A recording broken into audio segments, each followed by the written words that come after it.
So it's great to be here. This is the first lecture I've given in 15 years. So I'm a little rusty and a little nervous. But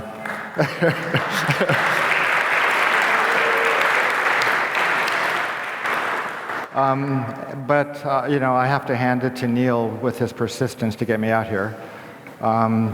You know, I'm working on a new book, so I wanted to run the ideas past an intelligent and sympathetic audience. So I thought this would be a perfect group. And you know, it's a bit of a leap from what people have been talking about today in terms of the clinical work. I did the clinical research back in the 90s, and in terms of the okay, you can hear me. Yeah, so in the spirit molecule, I more talked about the molecule than the spirit. And in the book I'm working on now, I want to be talking more about the spirit than the molecule. So it isn't really clinically based or pharmacologically based. It's more conjectural, more some spiritual musings about establishing an alternative model for some of the spiritual aspects of the psychedelic experience. So in terms of an overview, I thought I'd review the DMT research that we did at the University of New Mexico, then walk through the process of deciding to study ancient Hebrew phenomenon of prophecy as an alternative model of both understanding and integrating and applying the psychedelic experience, especially the more unusual spiritual elements of the psychedelic experience. I'll give a little background into scripture and this concept of prophecy. I'll talk about the prophetic message, which is the content or the information in the prophetic state, and then we'll suggest some implications of the model. Can everybody hear me all right? Yeah, okay, good. Okay, so first I'd like to extend my appreciation to all of those people at UNM that made this research possible. It was the first such study in the US in quite a long time, so it took a lot of organizing and getting people to help out each other. The people at the University of New Mexico were great. I received the majority of my funding from the National Institutes of Health, especially from the National Institute on Drug Abuse. FDA, DEA. The first grant I got was from the Scottish Rite Foundation. Okay, there we go. So Dave Nichols at Purdue University made the DMT, and of course all of the volunteers, their families and friends. Okay, so there's a couple of take-home messages and a couple of definitions. Let's start with the definition. So most people think of prophecy as predicting the future, but I'm going to be defining it more generally as the paradigmatic spiritual experience as described in the Hebrew Bible, or more the Old Testament. And I'll also, and in that context, then I'll be describing it, or I'll be defining it as the perception of spiritual or invisible worlds, as opposed to predicting the future. You know, sometimes predicting the future occurs within a prophetic state, but it isn't necessary for the definition. So with respect to some of the more controversial conclusions that I've been kind of mulling over, those are two in nature. One of which is that the core of the prophetic experience as described in the Bible is a psychedelic state. And the other is that the full flowering, so the full flowering of the psychedelic experience for the Western mind is prophecy. So in terms of my interest in this field, as an undergraduate, I became fascinated with the relationship. I started to think about the relationship between spiritual states, which came about through the ingestion of psychedelic drugs, and the descriptions of spiritual states which came about through other means, such as meditation, some near-death states, those kinds of experiences. So it seemed to me that there must be some common biological denominator either a particular part of the brain that was being activated and or it's some kind of or else some kind of psychoactive compound. I started off with an interest in the pineal gland because of its being the focus of attention of a number of esoteric physiological systems. All of the precursors and enzymes required to make psychedelic tryptamines occur in the pineal. But despite that, we still don't really have any evidence that the pineal gland makes DMT. And we still don't really know even if DMT levels increase during dreams or near-death states. I speak about a lot of circumstantial evidence in the DMT book, but we still don't have that data. But I was still interested in, so this was the early 1980s, and we didn't really know that much about melatonin. So I spent about 3 years working on a melatonin study. This was the first paper that came out. And so basically, we determined that melatonin was not psychedelic.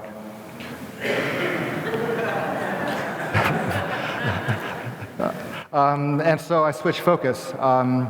I thought, if the pineal gland isn't involved, or if specifically melatonin isn't involved, then let's just go straight to the heart of the matter and study DMT.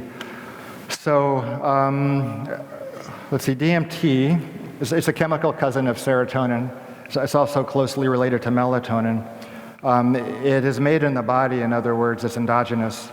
And the location of most of the DMT synthesis out there is made in the lungs, also in the red blood cells. It's quite common in the plant kingdom, as we all know, and it's the visionary ingredient in ayahuasca. So it took 2 years to get approval to get this study up and running.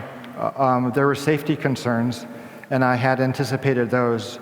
A few years before, I had reviewed all of the adverse effect literature on psychedelics and published a review paper, and established that if you give psychedelics to carefully screened people in a carefully supervised circumstance, and you follow them up appropriately, then the incidence of the incidence of any kind of adverse effect would be quite low.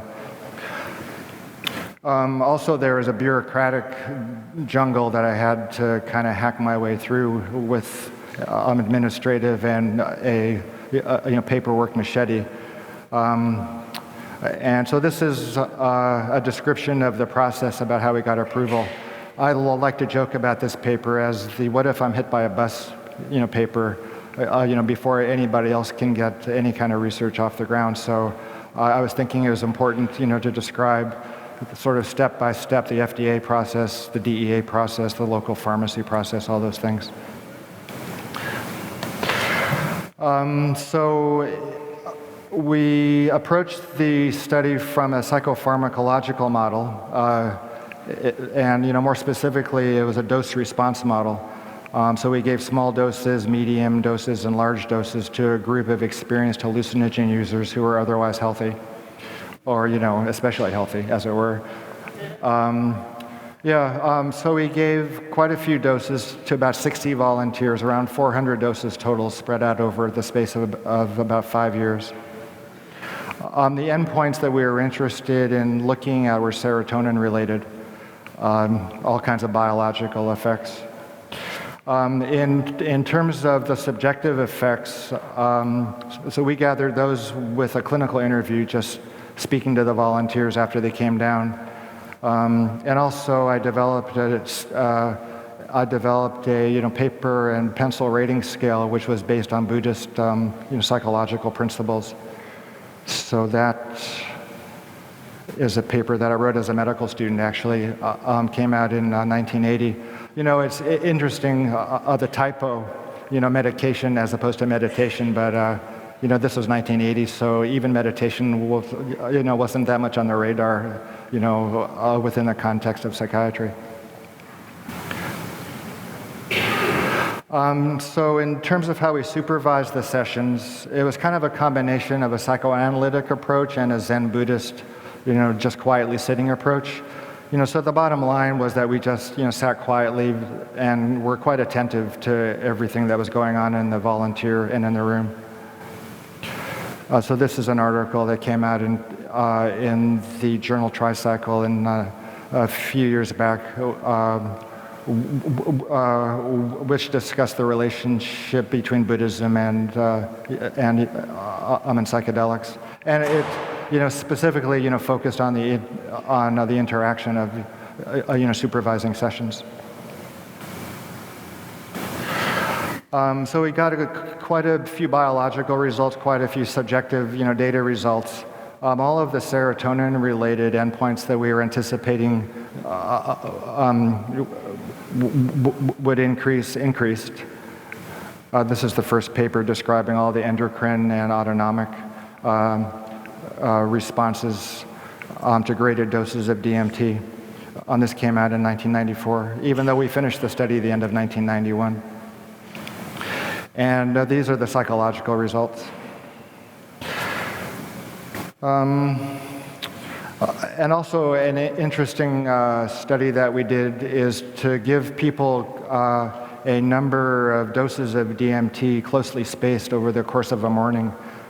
We gave a fairly substantial dose every half hour 4 times to determine if we could develop tolerance to the psychological effects, and there wasn't any tolerance to the psychological response anyway, dose after dose. Okay, so the state of mind that people entered into on the high dose of DMT, well, it's hard to describe, but a lot of people have tried describing it. It kind of starts off with a separation of mind and body, and then the consciousness of that person, it beholds an environment composed of light, in which they frequently interacted with clearly seen, sentient, often overwhelmingly powerful beings. One of the very common descriptions was that the experience was more real than real.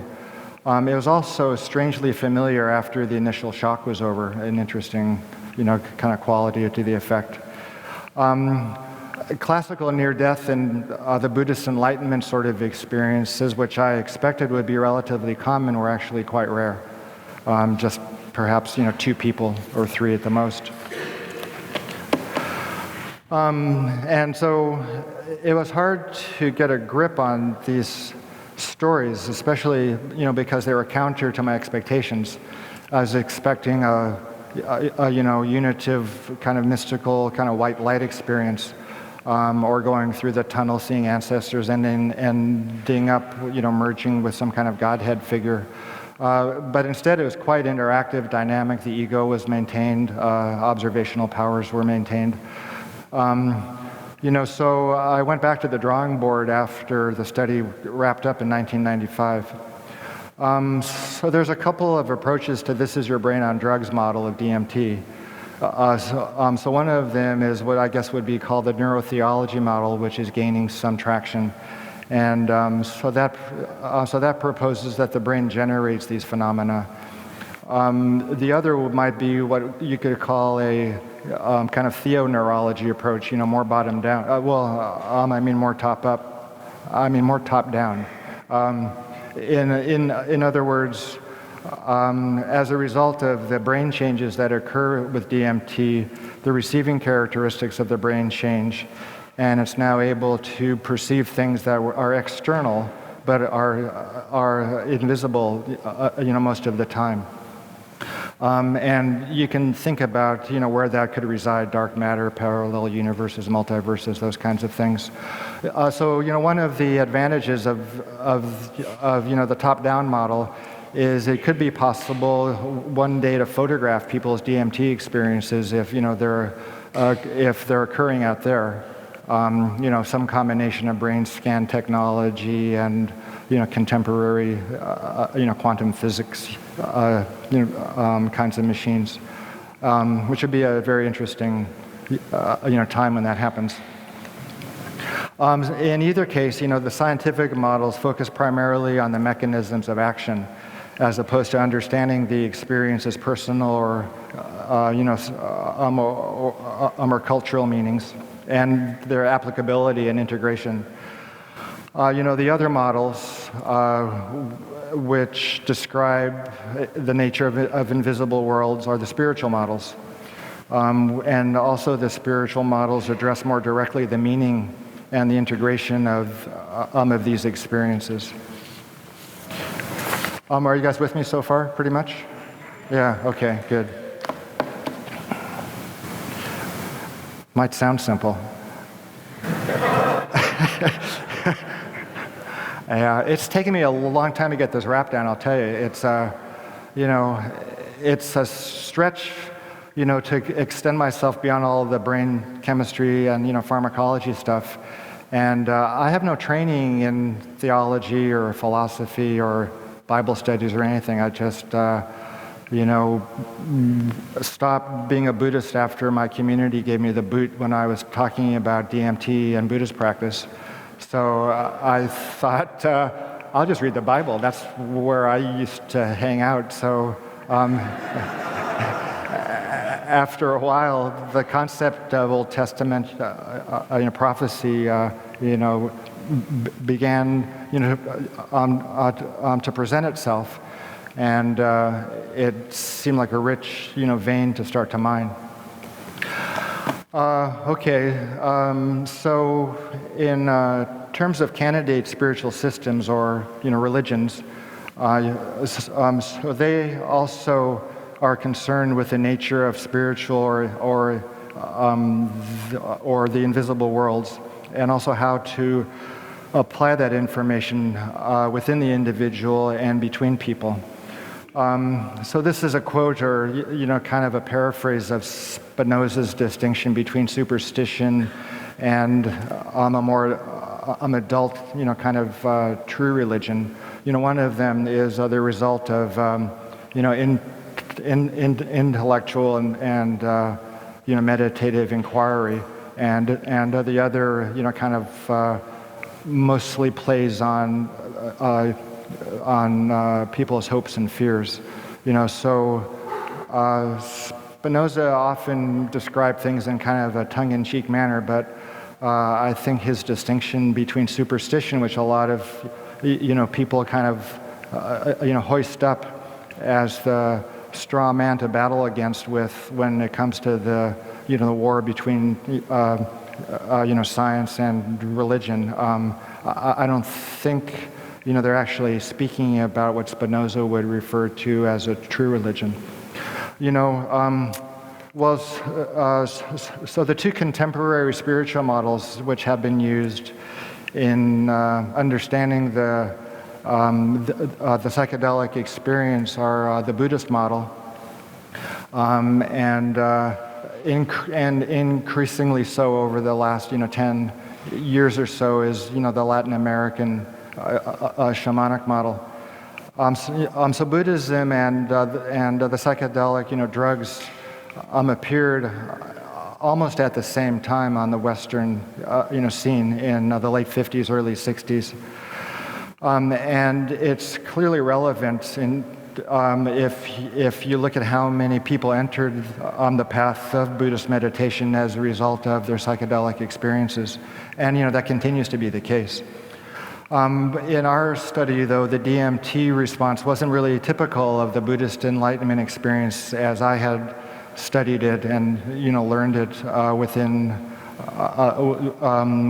the Zen community.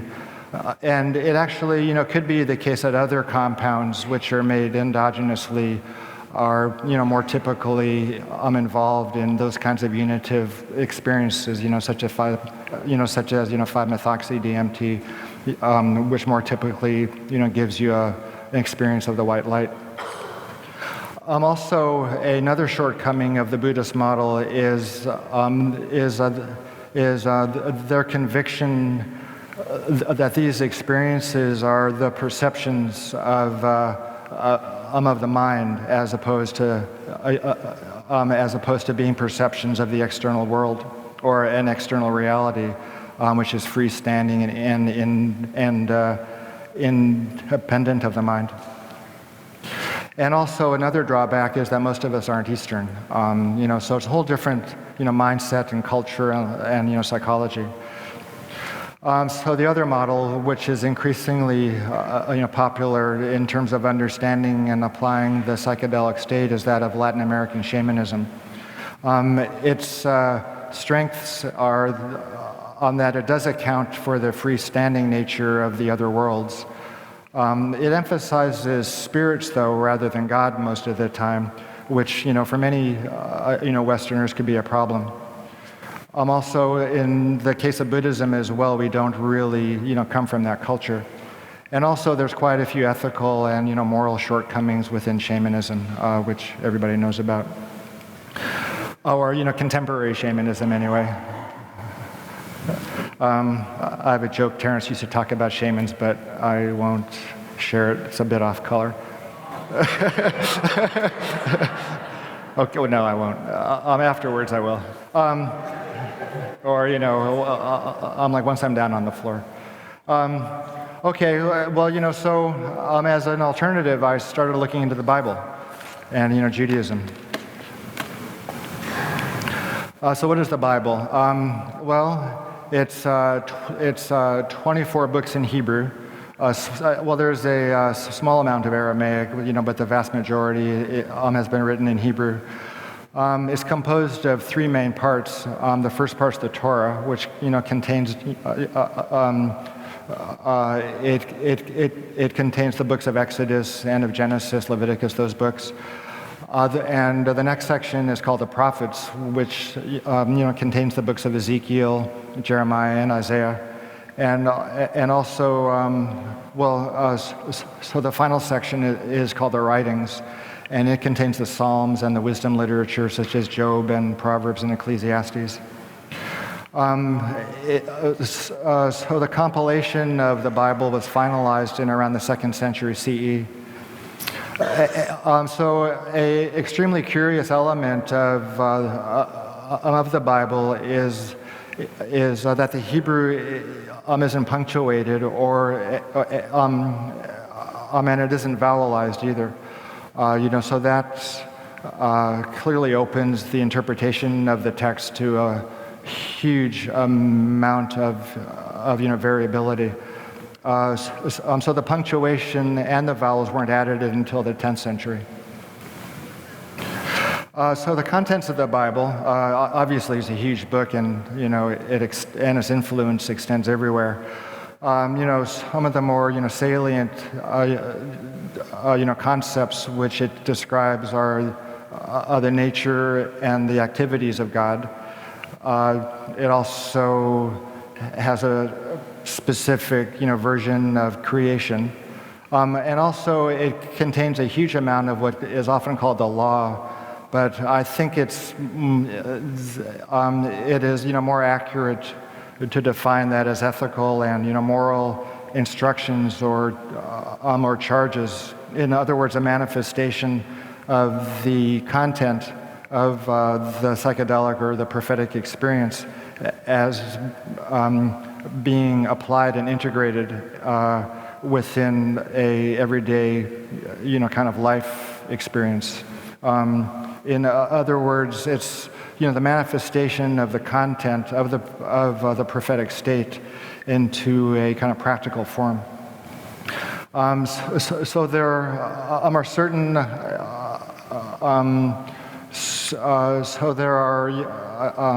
certain advantages to looking at the Bible as a spiritual / psychedelic text.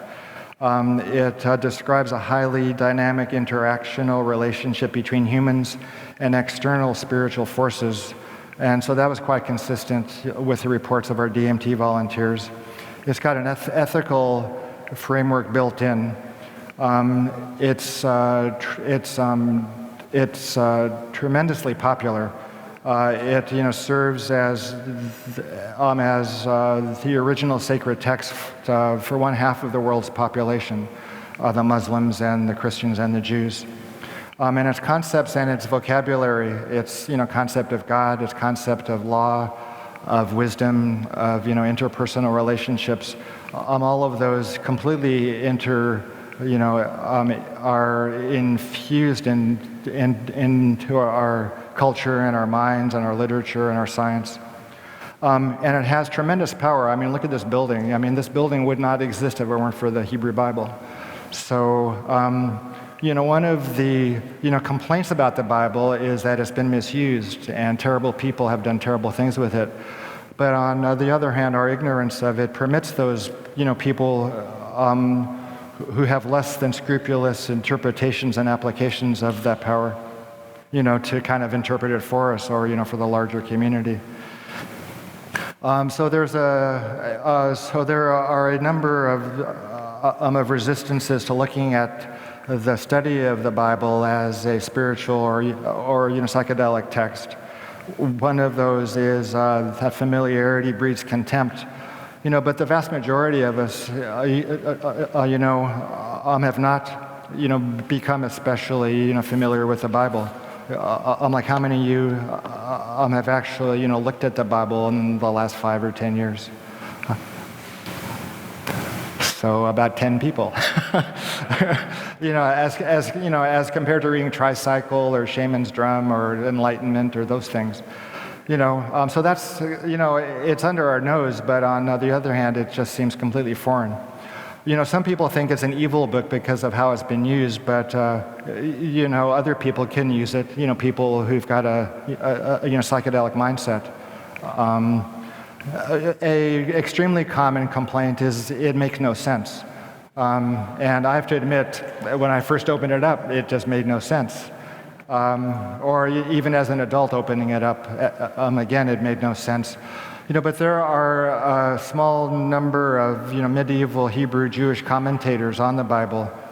There's just a handful, and all of their commentaries have been translated into English. And I'll tell you, if you can start to read those commentaries, it'll explain what these confusing and contradictory ideas and stories actually mean, or at least can give you some tools to start to understand some of the complexities of what's contained in there. Also, another problem with the Bible is that it's right under our nose. It isn't exotic enough. But as we know, exotic religions become, non-exotic, soon enough. So one more stumbling block to the Bible is the concept of God. The G word. Somebody was, describing it, during intermission today. And that was a problem for me too. The second word in the Bible is God, and most people just say, "Well, I'm not interested." And I felt that way for a long time as well. But I was able to, kind of get a kind of toehold on the concept of God from the perspective of Zen Buddhism. In other words, I was able to understand the concept of God as the creator and sustainer of cause and effect, or of karma. So if I could at least at first kind of make myself comfortable with exploring the concept by straddling, the Buddhist world and the Jewish world, it allowed in, some entryway into that concept, so I could start learning more.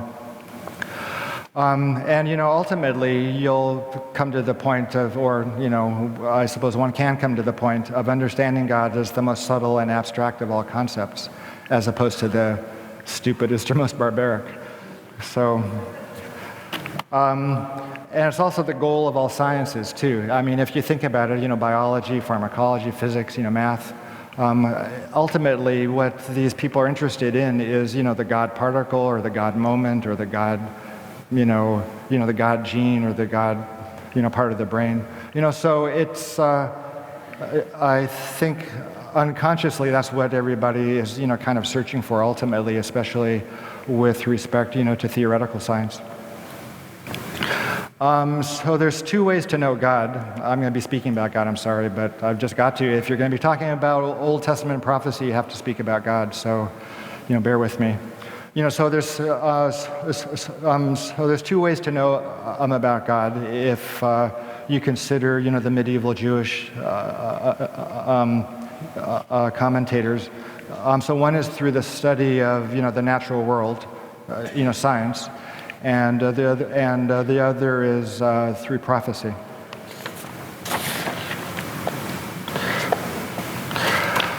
Okay, so it's the Hebrew Bible's version of spiritual experience, and it consists of beholding invisible things.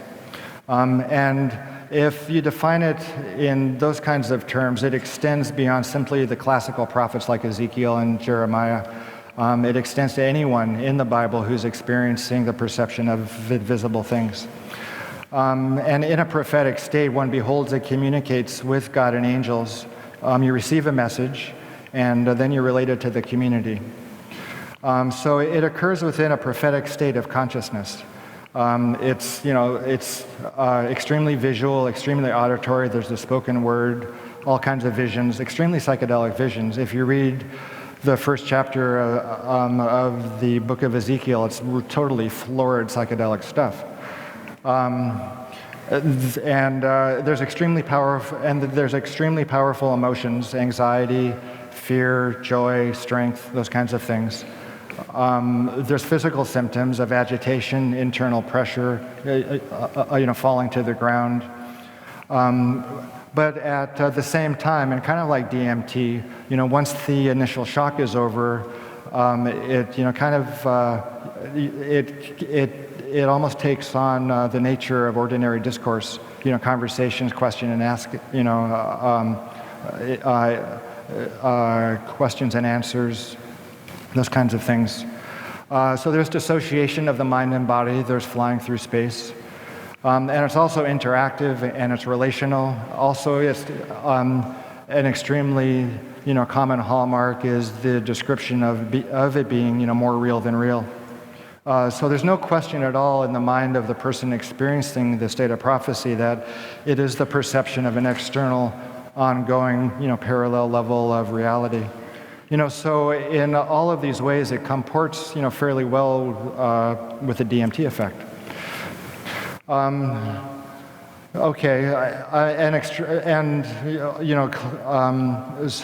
So there's the person of the prophet as well, his constitution or her constitution, their training, their behavior, in terms of living an ethical and a moral life, and finally, there could be the element of grace as well, but that's another discussion.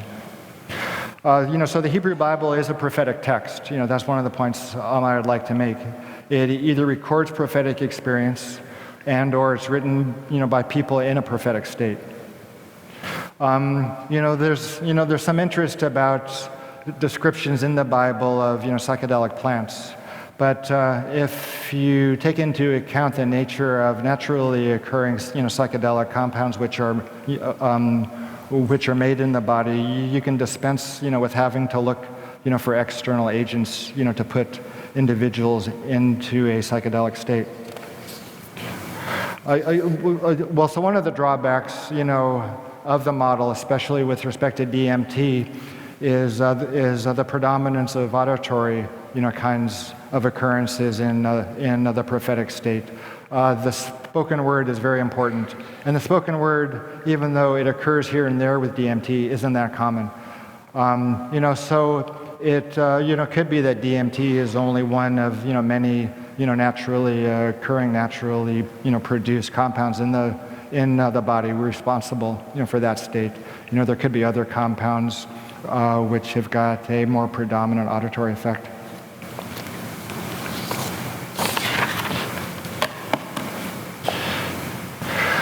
Okay, so what's the content of the prophetic message? This is obviously a huge question.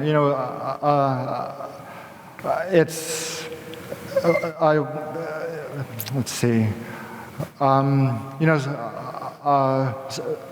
So people have these experiences with drugs in the contemporary setting, but it's extremely difficult to come back with a vocabulary and concepts which are applicable and which can be integrated into one's everyday life. So one of the advantages of considering the Bible as a place to get some orientation for the psychedelic experience is to look at their description of the content of the prophetic state. Okay. So the golden rule is more or less the bottom line of the prophetic message. In other words, it is to love your neighbor as yourself, for I am a God, or I am the Lord. That's in Leviticus. And so there are quite a few possible permutations. In other words, for example, you should treat others as you would like to be treated.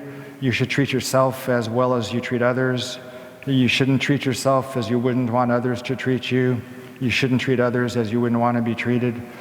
So if you kind of begin with that as the core of the prophetic message, then everything else kind of extends out from that. The Ten Commandments, even such everyday prosaic kinds of laws in the Bible, like if you dig a pit and your neighbor falls into it, it's your fault and you have to pay for his medical care. All that stuff, ultimately, kind of hinges on the golden rule.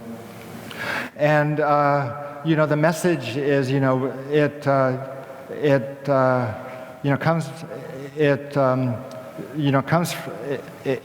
comes from God, who is described as an ethical and a moral thing.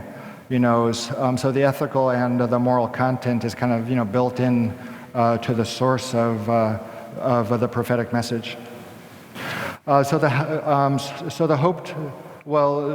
the ultimate outcome of the application of the prophetic message is world peace. It isn't actually the equanimity of the individual. So it's a completely reverse, kind of approach as compared, to the Buddhist one, let's say, where one's individual enlightenment comes first, and then after that, world peace follows. So there are, some interesting novel insights that are contained in the Bible as well. For example, in terms of science, the whole concept of creation from nothing. Also, they have a very interesting view of history as, fulfilled prophecy. They've got concepts like the end of days, the Messiah, and resurrection. Also, there's some interesting, perspectives on human nature, such as Ecclesiastes and Job and Proverbs. So also, there's the concept of the false prophet, who they are and how to discern between true and false prophecy in ourselves and in other people. So it's interesting, to consider the biological underpinnings of the information as well, the content of the prophetic message. In other words, if the prophetic experience is latent within the mind-brain complex, then so perhaps is the prophetic message.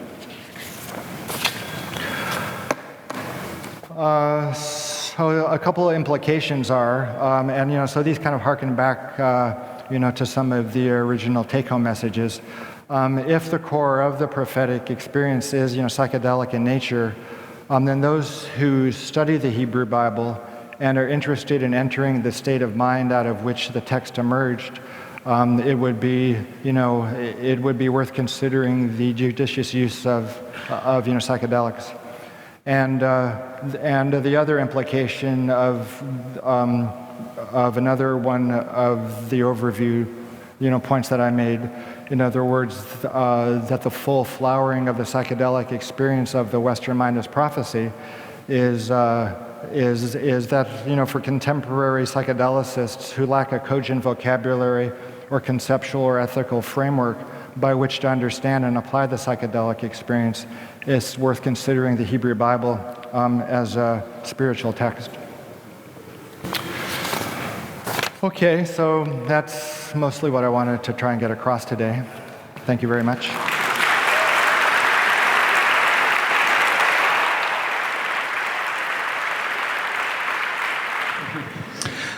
Thank you.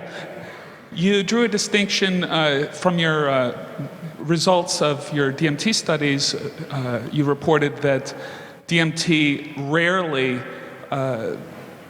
consummated an unitive mystical experience. Right. Do you draw a distinction between prophecy and mysticism? And do you see the Hebrew Bible as a mystical document as well as a prophetic document? Yeah.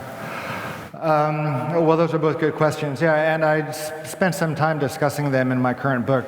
I'm going to be including an entire chapter on vocabulary and terminology in the book. But yeah, I do think so I do make a distinction between the prophetic experience and the mystical experience. The prophetic experience is interactive, it's dynamic. Ego integrity is maintained. There's questions, there's answers.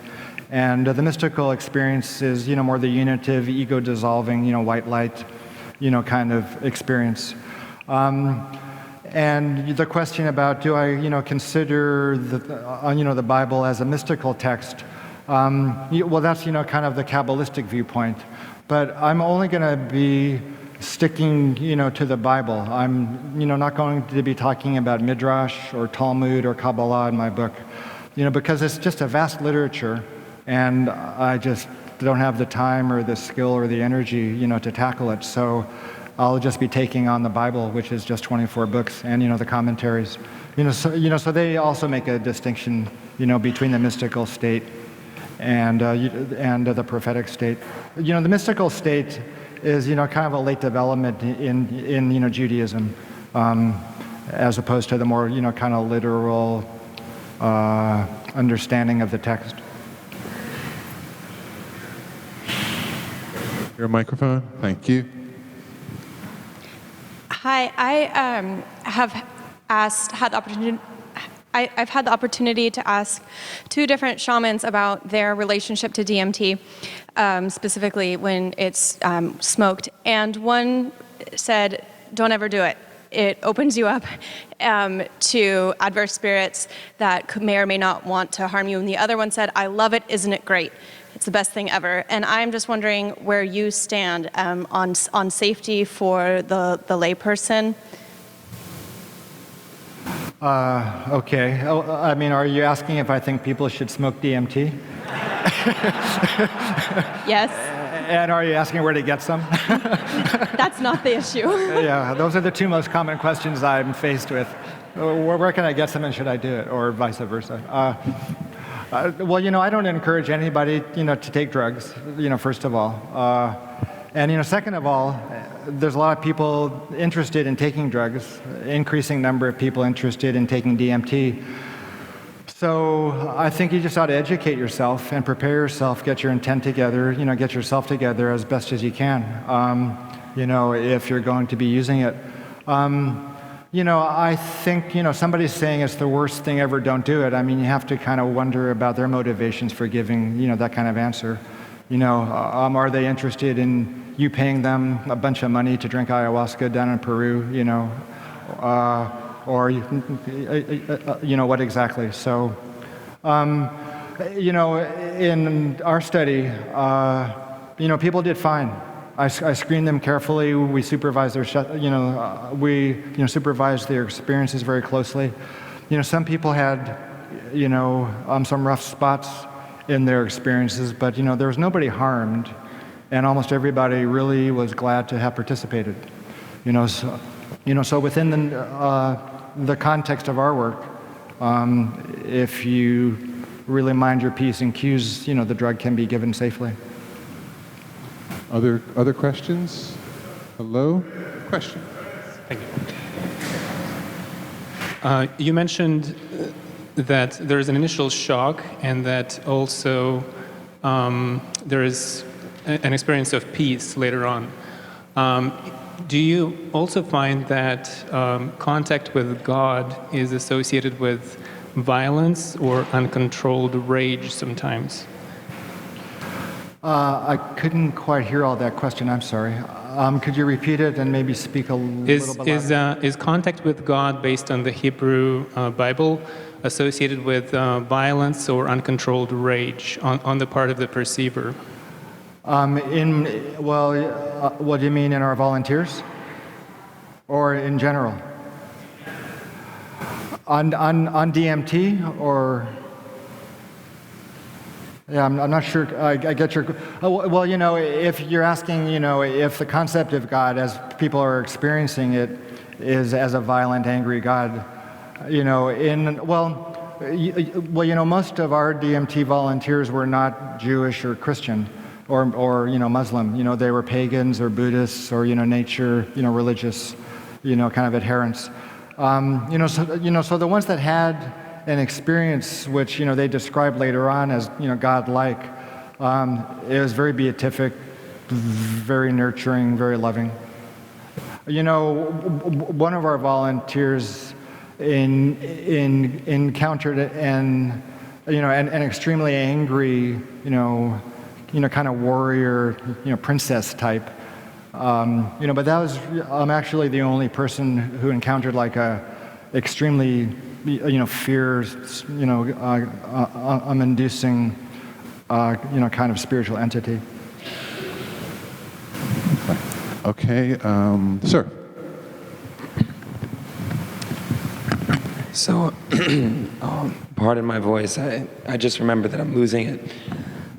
So, you mentioned before that people's experiences are realer than real, and even further to say that it might be possible to document some of the experiences. I was wondering if you've ever tried to do an experiment where you've made two people experience DMT simultaneously, and if they've were able to interact within hyperspace, for lack of a better word. Well, no, we never did that. No. Well, that's reported in ayahuasca sessions as kind of group hallucinations, but we never gave DMT to two people at the same time. Sir. Hi. I think part of what he was asking was what kind of psychedelics give the kind of auditory hallucinations that we associate with God in the Bible? Because let's say there's particular priorities in the morality described in the Bible that aren't necessarily what we associate with a lot of our psychedelic experiences. If not DMT, what kind of chemicals encourage auditory hallucinations with those kind of priorities, with hostility towards graven images and that kind of thing? Yeah. Well, so one candidate, group of compounds are, the anticholinergic drugs, like scopolamine and, hyoscyamine and atropine, those kind of drugs. And I was speaking with, somebody this afternoon about ibogaine, which often gives you a spoken voice. It seems to be the case. And if those compounds exist in plants, some kind of congeners or, closely related compounds must exist in the body as well. We just haven't discovered them yet. Miss. Just a second. All right. There's a few universal human things, like the pursuit of happiness and this pursuit of prosthetic states and spiritualities you were saying. Yeah, I'm getting excitable. Happiness can be considered intrinsic, and a lot of people consider things that make you happy to have intrinsic just value in their own. And also the thing about auditory things, I thought DMT affected part of your language, so wouldn't that make auditory things completely irrelevant? But serotonin's usually equivocated with happiness, and DMT is a very spiritual kind of thing. Do their similar structural components have to do with the intrinsic value of the two states? I didn't catch the last part of that. Could you speak a little more slowly? Yeah, the fact that serotonin and DMT are so similar to each other, would that contribute to the intrinsic value of both the happiness state and the state of spirituality, and the ability that you can't quite communicate them? That they have a weird value of their own, because they're cousins? Does that have something to do with the two different basic human things going on? I might be having a seizure up here or something, but I just can't understand what you're asking. Could somebody translate or help me? Can somebody else ask that question? I'm sorry?